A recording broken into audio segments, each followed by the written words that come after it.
Hello everyone, welcome to part 57 of Laravel 9 series in which we are creating the multi-vendor e-commerce website. So we will continue working on the dynamic slider banners for the one last time to show the banners at the front end. Okay, so in the last video we have seen that we able to add the banners, we able to edit the banners as well. We can show in the admin panel, and now we are going to merge these banners. We are going to add these banners dynamically. We are going to show this banner dynamically at the front end.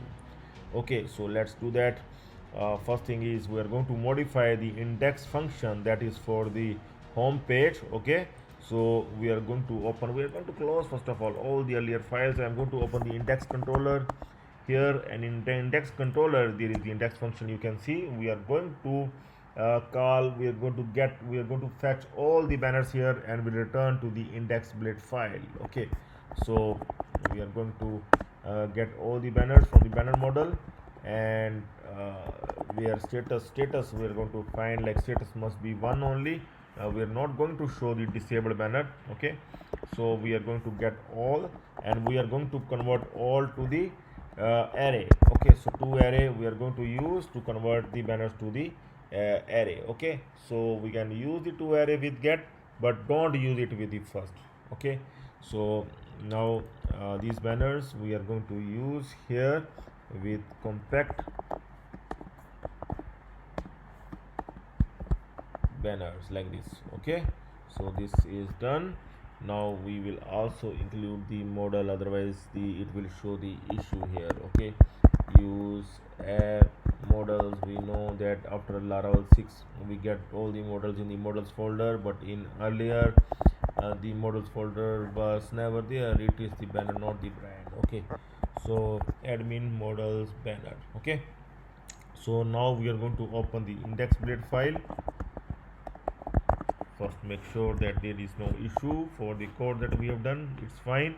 So this one we are going to make it dynamic. Okay, so we have the banners, so we are going to use the banner for each loop for this one. See, this one is repeating, so one of the div we can remove here, only we can keep one div, this one, and here we are going to add the for each loop.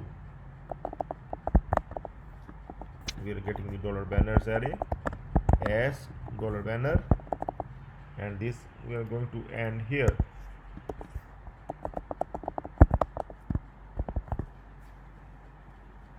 Okay, so here inside this one we are going to add the condition here. See, yeah, here we are going to add link only. We are going to show if the link is there, otherwise we are not going to show the link. Okay, so we can do one condition here at the rate of if, or one more thing we can do, we can simply add the link first of all, href, and we can close the link here. First we are going to check that the link is working fine. Some of the time it creates issue with the formatting as well.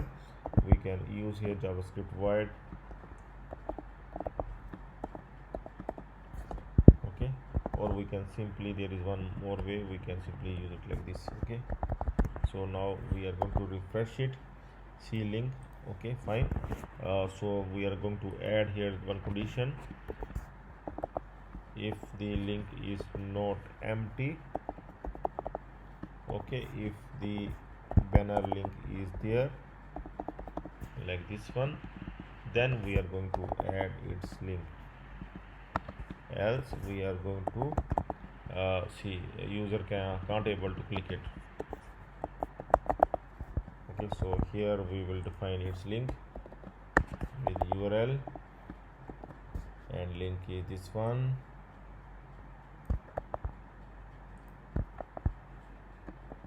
Close, and it like this. Okay, now it seems to be fine. And for this one, front images, then banner images, banner underscore images, and after that this one we are going to remove, then the name of the banner will come here, dot $banner then which one, image will come up here. Okay, so it's fine, it's looking fine like this. Okay, yeah, so we are going to check once, and here also the title, we are going to use the title here, dollar banner title. Also we are going to use the title here with the image as well, both title as well as alt. Okay, we can use with the image like title this one and alt tag this one. Okay, so now I think it seems to be fine. We are going to refresh, and this time banners are coming from the admin panel. You can see the spring collection, first one in the spring collection. If you're going to click on, it will go to the link, some link like the tops, but tops is not there. Okay, right now we will give the links when our site starts working. With the listing page link we can give, or detail page link we can give. Okay, any link, third party link we can also give. So here it's working fine. We are going to add one more banner and we'll test that whether it's working fine. So one more banner I'm going to add, like banner man. Okay, this banner for the testing I'm going to add here man, title man and alt man. Submit, done. This one has been added. We're going to refresh here and we'll see that banner comes here. The banner has come up here. Okay, you can see the banner has come up here, but its size is not the accurate size. Okay, so don't worry, we can change the banner now. See, we can change the banner and can create the banner with the same size, see the banner size. I'm going to check for the banner size here in banners controller that we have set in the last video. Size is 1920720. Okay, so we can create the create dummy image. There is a website to create the dummy image. From there we can create one banner of this site and can test it. Okay, we will create 1920720 1920 into 720. Okay, so see it created. Now we are going to save it.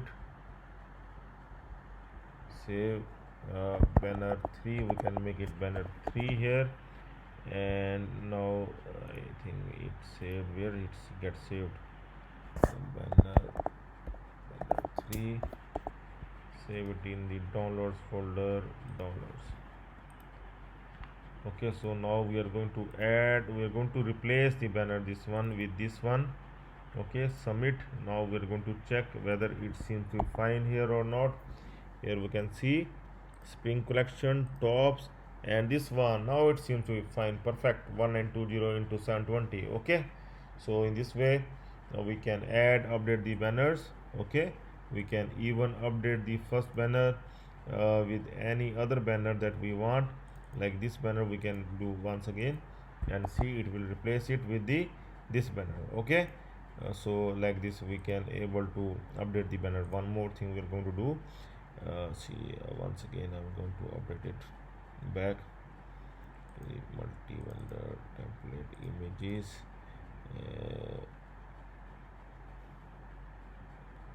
Banners, this one, update it back. Okay, so now we're going to check it's fine. Now what we are going to do, we are going to disable it, and let's see. This disabled banner must not come. Only two banners will come up. Here you can see that disabled banner is not coming. Okay, we have disabled this spring collection banner and now it is not coming. So like in this way I'm going to disable the another one as well. Only one banner it will show now. See, it is only showing just one banner right now, and it is also not moving at all because there is no other banner. Okay, so it is working fine, but the link is already there. Okay, so enable disable is also working fine, and delete is already working. We have seen in the last video, and see, now it seems to be working fine. We can use this one, and we can remove this one, or we can disable this third one. Okay, spring collection as well as tops. Okay, so This is the banners module for you. You can make them dynamic at your end. Now in the next video we will continue with the other features of the home page. These fixed banners, we will also going to create these fixed banner from the admin panel. We will make the option in the admin panel so that client can able to update this banner. If sometime the client can get the advertisement or want to sponsor some of the company, he can add their banner from the admin panel. Okay, like this one, two, and there are two banners there that we want to make them dynamic from the admin panel. So we will work on this one in the next video as well, and we'll finish this part. Okay, so wait for it in the next video. That's all for now. Have a nice time. Goodbye.